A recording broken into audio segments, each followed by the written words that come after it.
युद्ध का राउंड 2 शुरू हो चुका है। ईरान और इजराइल दोनों ने ही एक दूसरे पर मिसाइल ड्रोन से जमकर हमले किए हैं। हैरानी की बात तो यह है कि ट्रंप के लाख मना करने के बाद भी नेतन्याहू ने ईरान के दर्जनों ठिकानों पर हमला करवाया है। इधर ईरान ने धमकी दी है कि इजराइल से जब तक बेरूत हमलों का बदला पूरा नहीं होता तब तक उस पर हमले होते रहेंगे।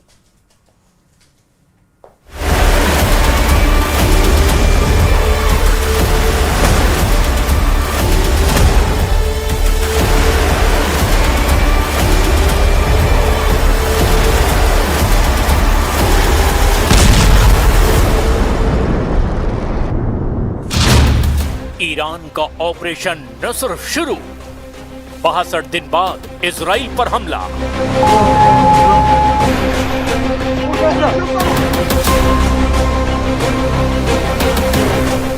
ईरान युद्ध के 100 दिन बाद एक बार फिर से भीषण जंग ईरान इजराइल के बीच शुरू हो चुकी है।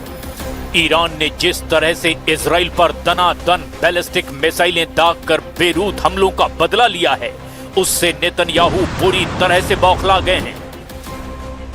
अमेरिकी राष्ट्रपति डोनाल्ड ट्रंप ने पूरी कोशिश की कि किसी तरह से इजराइल ईरान से हमलों का बदला ना ले, लेकिन नेतन्याहू ने ट्रंप की सभी अपील को ठुकराते हुए ईरान में कम से कम 10 ठिकानों पर तूफानी हवाई हमले किए हैं।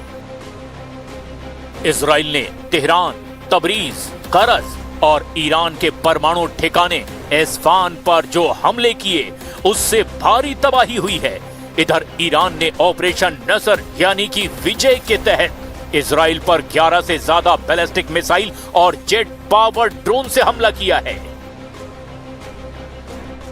8 अप्रैल 2026 को हुए 60 दिन के सीज फायर के 62 दिन बाद ईरान और इजराइल के बीच भीषण जंग दोबारा शुरू हो चुकी है। ईरान ने इजराइल के यरूशलेम, हाइफा और तेल अवीव को खास तौर से टारगेट पर लिया है। इधर इजरायली सेना ने पुष्टि की है कि उसकी वायुसेना ने ईरान के दक्षिण पश्चिम इलाके में मौजूद महशहर पेट्रोकेमिकल कॉम्प्लेक्स पर हवाई हमला किया है। दावा तो यहां तक किया जा रहा है कि उत्तरी इजराइल पर हिजबुल्लाह ने हमले शुरू कर दिए हैं, जबकि हूती ने भी इजराइल के ठिकानों को निशाना बनाया है। हालात तेजी से खराब होते जा रहे हैं और दावा किया जा रहा है कि अमेरिकन सेंट्रल कमांड को आदेश दे दिया गया है कि वो हमले के लिए पूरी तरह से तैयार रहे। यानी अब हालात तेजी से बदलते जा रहे हैं। लेकिन हम शुरुआत कर रहे हैं ईरान के उन हमलों से जिसने इजराइल को मजबूर कर दिया है कि वो ईरान के हमलों पर जबरदस्त पलटवार करे। ऑपरेशन नसर से बेरूत का बदला। 62 दिन बाद इजराइल पर हमला। इजराइल पर देर रात से ईरान और यमन की तरफ से हमले किए जा रहे हैं। यमन के बाद ईरान ने एक बार फिर से भारतीय समय के मुताबिक करीब 9:45 के आसपास इजराइल की तरफ बैलिस्टिक मिसाइल हमले किए। इजराइल डिफेंस फोर्स यानी आईडीएफ ने इसकी जानकारी दी है। इससे पहले ईरान के बाद यमन के हूती विद्रोहियों ने भी इजराइल पर सुबह हमले कर दिए थे। इजराइल डिफेंस फोर्स ने कहा कि 8 जून को तड़के यमन से इजराइल की तरफ दागी गई एक मिसाइल को रोक दिया गया। ताजा हमलों को देख करके आईडीएफ ने कहा कि खतरे को रोकने के लिए काम किया जा रहा है। पिछले कुछ मिनटों में ही होम फ्रंट कमांड ने मोबाइल फोन पर अलर्ट करना शुरू कर दिया है। लोगों से अगले निर्देश तक बंकरों में ही रहने को कहा गया है। इससे पहले इजरायली शहरों गुश्तैन इलाके, शेफिला और लाचिश में सायरन बजने की आवाजें सुनाई दी। ईरान युद्ध का राउंड 2 उस वक्त शुरू हुआ जब लेबनान की राजधानी बेरूत में इजराइल ने हिजबुल्लाह के ठिकानों पर हमले किए और उसके बाद ईरान ने पलटवार करते हुए इजराइल में बैलिस्टिक मिसाइल से हमला कर दिया। ईरान के हमले के बाद इजराइल ने भी ईरान में कई जगह हमले किए।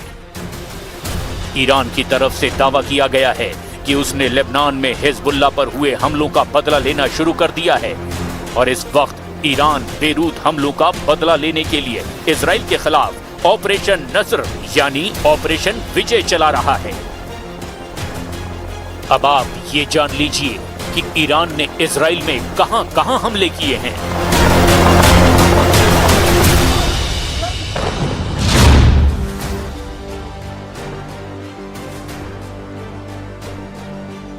ईरान का मेन टारगेट मुख्य उत्तरी इजराइल के नाजरेत के पास मौजूद रमात डेविड एयरबेस था। ईरान का दावा है कि लेबनान पर हमला करने वाले इजरायली लड़ाकू विमानों ने इसी बेस से उड़ान भरी थी, जिसका उसने बदला लिया है। इसके अलावा इजराइल के केंद्रीय हिस्सों में भी मिसाइलें दागी गई है, जिसमें यरूशलेम सहित कई शहरों में हवाई हमले के सायरन गूंज उठे। ईरान की रिवोल्यूशनरी गार्ड यानी IRGC ने कहा कि उसने इजराइल के हाइफा शहर में एक केमिकल प्लांट पर मिसाइल हमला किया। ईरान का कहना है कि यह कार्रवाई उसके पेट्रोकेमिकल प्लांट पर हुए कथित इजरायली हमले के जवाब में की गई। ईरानी मीडिया के दावों के मुताबिक ईरान ने इजराइल पर 11 बैलिस्टिक मिसाइलें दागी है। अमेरिका में इजरायली राजदूत ये लाइटर ने 11 मिसाइलों की पुष्टि की है। इजराइल के एयर डिफेंस सिस्टम एरो 3 और आयरन डोम ने ज्यादातर ईरानी मिसाइलों को हवा में ही इंटरसेप्ट कर लिया। इजरायली सेना के मुताबिक कोई बड़ा बुनियादी ढांचा नष्ट नहीं हुआ और न ही किसी नागरिक की मौत की खबर है। इजराइल पर हुए ईरानी हमलों को IRGC ने सिर्फ एक वार्निंग शॉट यानी चेतावनी बताया है और कहा है कि अगर इजराइल ने दोबारा हिमाकत की तो अमेरिकी और इजरायली ठिकानों पर इससे भी बड़ा हमला होगा। इधर हूथी विद्रोहियों ने इजराइल के जाफा और तेल अवीव क्षेत्र को निशाना बनाकर कई मिसाइलें दागी। हूथी का दावा है कि उन्होंने इजराइल के बेहद संवेदनशील सैन्य ठिकानों पर सटीक निशाना लगाया। इजरायली सेनाओं और मीडिया रिपोर्ट्स के मुताबिक यमन की तरफ से आ रही मिसाइलों को इजराइल के एयर डिफेंस सिस्टम ने हवा में ही इंटरसेप्ट कर दिया।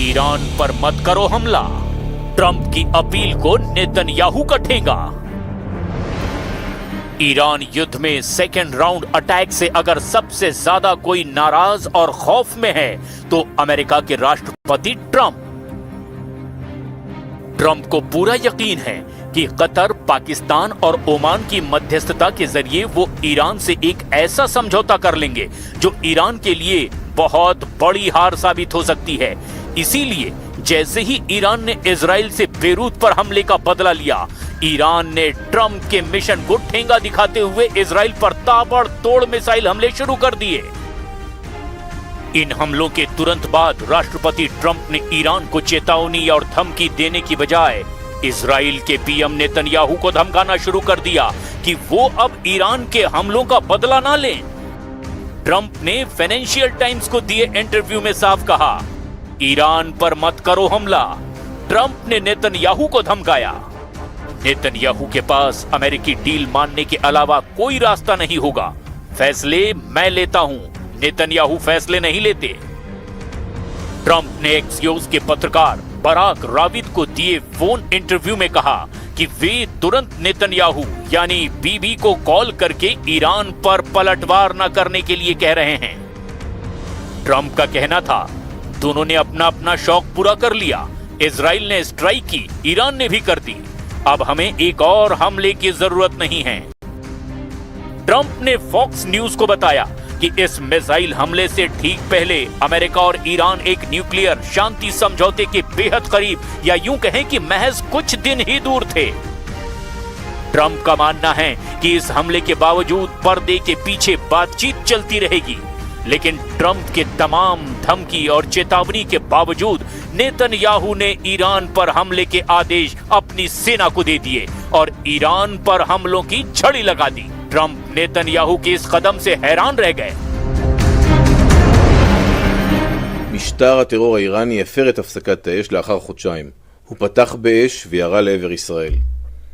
הבוקר צה"ל יצא לשני גלי תקיפה לעבר מטרות של משטר הטרור האיראני.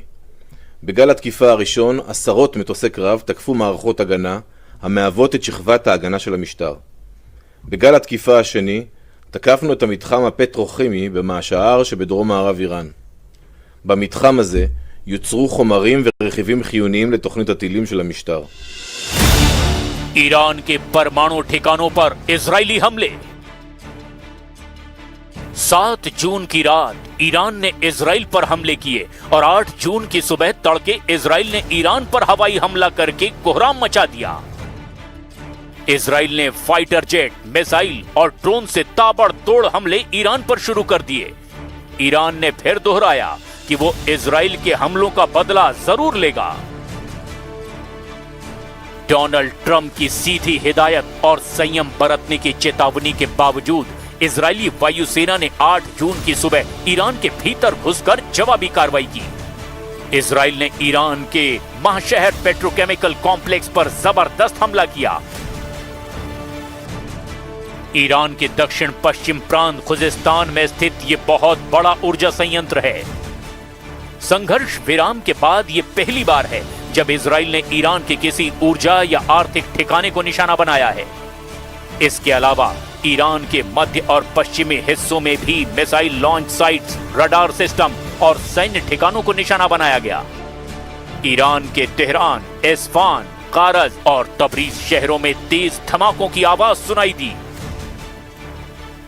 ईरान के रेवोल्यूशनरी गार्ड्स के मुताबिक इजराइल ने एयर लॉन्च बैलिस्टिक मिसाइलों यानी ALBMS का इस्तेमाल भी किया।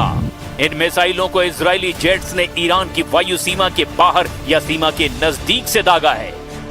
ईरानी अर्ध सरकारी समाचार एजेंसियों फार्स और मेहर ने पुष्टि की कि मां शहर पेट्रोकेमिकल प्लांट के कुछ हिस्सों को नुकसान भी पहुंचा है। हमले के तुरंत बाद ईरान ने तेहरान के इमाम खुमैनी अंतर्राष्ट्रीय हवाई अड्डे के आसपास का पूरा एयर स्पेस बंद कर दिया।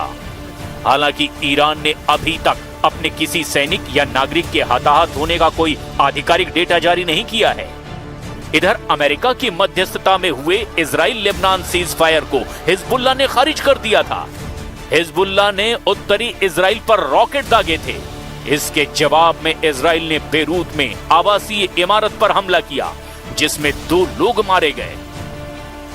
ईरान के मिसाइल दागने के तुरंत बाद सुरक्षा कारणों से इराक ने अगले 72 घंटे के लिए अपना हवाई क्षेत्र पूरी तरह से बंद कर दिया है।